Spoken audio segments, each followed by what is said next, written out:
Hello, welcome back to my channel. My name is Joanne. I am the Learner Lawyer. Yesterday there was a story to say that there was some issues arising from the Barilaro or the Americas role, and there's been a report, and the Premier has determined that all of the recommendations will be put into action. So one of them will be is that no longer will a politician, a minister, be able to apply for a job in the department of which they oversaw, which meant that there is no way Barilaro would be able to apply for that job. So this is an article from the ABC, and it's come up with 5 issues that has come from the review. So the Americas role is one of the New South Wales most prestigious public sector appointments, but selecting the right person for the job has been flawed and problematic, according to a review. Former New South Wales Public Service Commissioner Graham Head released his report into the appointment of former New South Wales Deputy Premier John Barilaro in this role. The review was commissioned by Premier Dominic Perrottet after intense media scrutiny into Barilaro's selection and questions about whether there were any government interference. So his 5 key findings from the report. Amy Brown spoke with Stuart Ayres a lot. The future of the CEO of Investment New South Wales, Amy Brown, looks uncertain after a review. Mr. Head recommended her employer, the Department of Premier and Cabinet, consider whether it needs to take action against her. So this is interesting. I did say at one point I wondered whether her job was actually safe. Mr. Head found Ms. Brown didn't act in accordance with the Code of Ethics and conduct by keeping certain information from other members of the job panel. This included discussions she had with then Trade Minister Stuart Ayres about the shortlist of candidates, arrangements she made for one of the candidates, Kimberly Cole, to meet with Mr. Ayres while the selection process was underway, discussions she had with Mr. Ayres about the suitability of Mr. Barilaro. Mr. Head said it was highly irregular to consult with someone outside the job panel about the shortlist. It also revealed that Ms. Brown had sought the opinion of Mr. Ayres about a candidate, not Mr. Barilaro, who later withdrew their application. The report noted Ms. Brown had regrets about the process, which she admitted was flawed, but insists any breach of code was unintentional. Ms. Brown said her actions were the result of ambiguity about how she should or should not involve the relevant minister, who she perceived as having a high level of interest in the role. She said her swift promotion meant she had less practical experience in considering the Code of Ethics. The review did not suggest impropriety on the part of Mr. Ayres, but said the process could not be characterised at arm's length. So it's interesting, she's saying, I didn't have experience. Right, well, there's the first problem. A late application from Jenny West. Mr. Head said it was a failure by Miss Brown to accept a late application from senior bureaucrat Jenny West. Miss West was offered the Americas job in August 2021, but the offer was later revoked when, according to Miss West, Miss Brown said the job was going to be a present for someone else. Miss West worked for Investment New South Wales and had managed the recruitment process for the trade jobs. This meant she had access to progress reports and was copied in on certain emails related to the candidates for the Americas job. Mr. Head said Miss Brown had failed to consider relevant factors about Miss West applying, including information she would have had as part of the normal course of her duties. He said this conflict of interest was not managed in line with the Code of Ethics and Conduct. When Miss Brown was considering Miss West's candidacy, it would have been appropriate for her to turn her mind to whether Miss West's prior involvement raised flags in terms of any possible advantage. He also found the selection panel were not informed about any conflict that would preclude Miss West from the job. Confusions over how the roles were decided. In September 2021, Cabinet agreed to a proposal put forward by Mr. Barilaro to change the way the roles were selected. But one member of Cabinet agreed to Mr. Barilaro's plan for the roles. All but one member of Cabinet agreed to Mr. Barilaro's plan for the roles to become ministerial appointments under statute. This put a spanner in the works for Investment New South Wales, who were told to stop and unwind any contractual arrangements taking place at the time. After Mr. Barilaro resigned in October, Mr. Ayres took over as Trade Minister and set out to overturn that change at a November 8 meeting of Cabinet. Mr. Head said the Cabinet decision was never properly overturned. There is no decision recorded that explicitly overturns the previous policy, neither was there a formal submission seeking to do so. Mr. Head said while Ms. Brown could have done more to be absolutely certain about the status of the policy, there was genuine confusion on her part as to the policy status. He made no adverse findings about the fact that Investment New South Wales resumed their recruitment process after the November 8 meeting. So the next finding was that the selection process was flawed.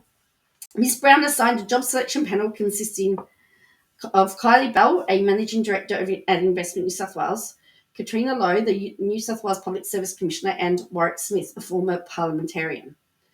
Mr. Head found major problems with how this panel operated. There was no front runner after the interview process, meaning references were very important. However, after references were checked, the panel failed to meet again to determine final rankings. Mr. Head said it beggars belief that there wasn't a formal deliberation by the panel at this stage. He said that the selection panel report was highly problematic and did not have appreciable input from all members. But by the time the panel members signed their final selection report, Ms. Brown had already had contract negotiations with Mr. Barilaro. This was not disclosed to any of the panel. It was also revealed that Rob Fitzpatrick, a candidate who'd been assessed as suitable at the initial recruitment process, was not re-interviewed in the second round. Mr. Head said this didn't seem fair and did not put him on even footing with the other candidates. No conclusions about Mr. Barilaro. During the ongoing parliamentary inquiry into Barilaro's appointment, it has been suggested that he tried to set up the America's job for himself before he retired from politics. Mr. Barilaro has emphatically denied this. Mr. Head said he was not empowered to examine the motivations of Mr. Barilaro when he made the cabinet submissions to make trade jobs ministerial appointments. It is not within my terms of reference nor my powers available to me for this inquiry to examine the motivation and timing of his decisions. So that's really interesting. So they're the flawed things. As I said, I don't know that Amy Brown will be able to really stay in her job. That's just my opinion. So this again is the review. So the summary of the review.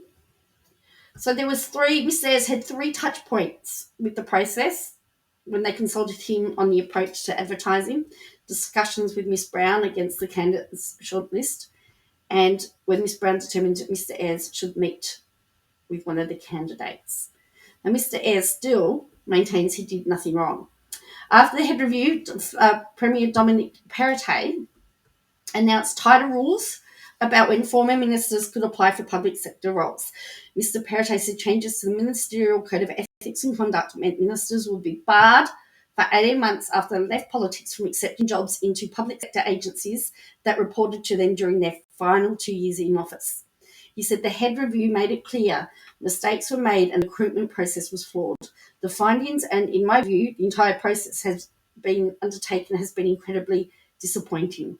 I acknowledge the distress this has caused many people, Mr. Perrottet said. The head review also recommended several changes to the Government Sector Employment Act to provide more transparency to appointments. While it did not recommend changes to the Ministerial Code of Ethics and Conduct, Mr. Perrottet said that extra measures would ensure robust recruitment processes in the future.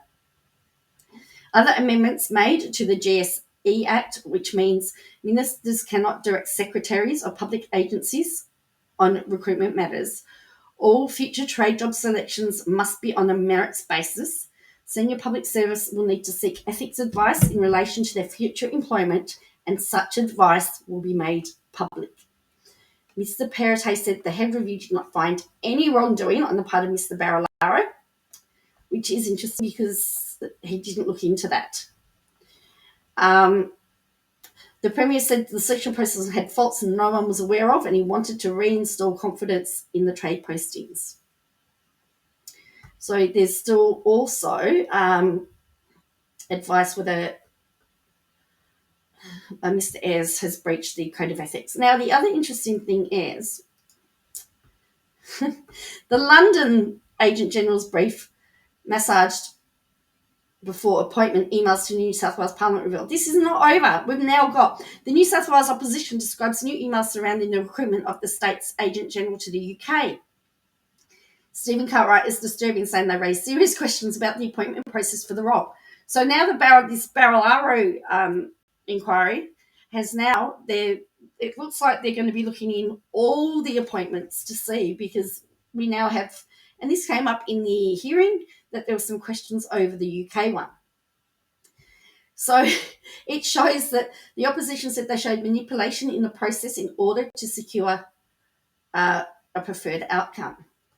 So shows the emails which were provided to the New South Wales Upper House show recruitment firm NGS Global told an Investment New South Wales HR executive in April last year that Mr. Cartwright's candidate brief needed to be massaged.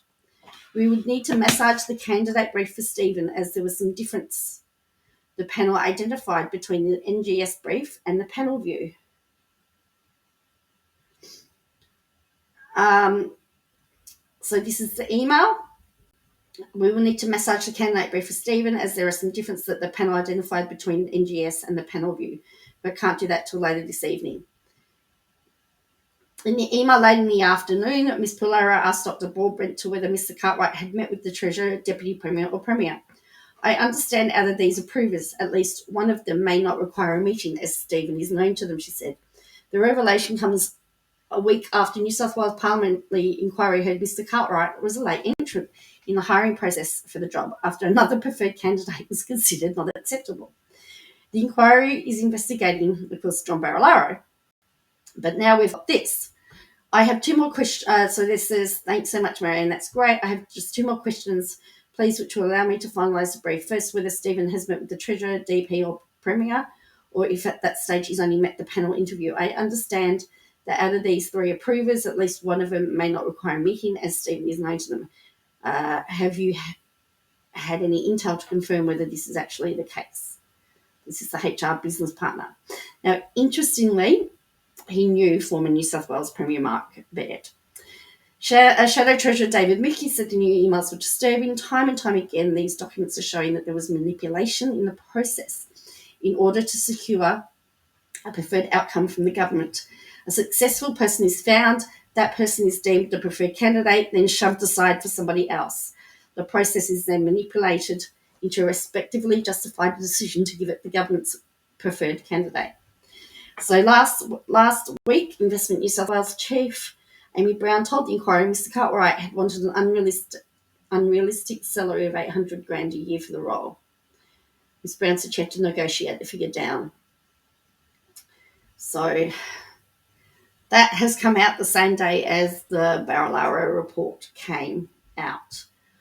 So it's quite disturbing, really. And then what's this one? I had all these open for a reason. Yeah, so this is the report, yeah. So they're tightening the public sector rules. Yeah, we've done that one. Yeah. So anyway, that is the latest on this. It's a saga, all right. Look, I'm interested to hear what you think in the comments below. I do think the changes that have been proposed are needed.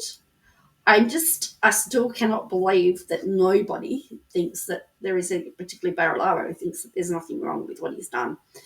And one of the things I do is, you know what, it might not be illegal, and it might be all within the law, but that doesn't mean it doesn't smell. There's lots of things that you can do that don't break any laws, but that doesn't mean it's right.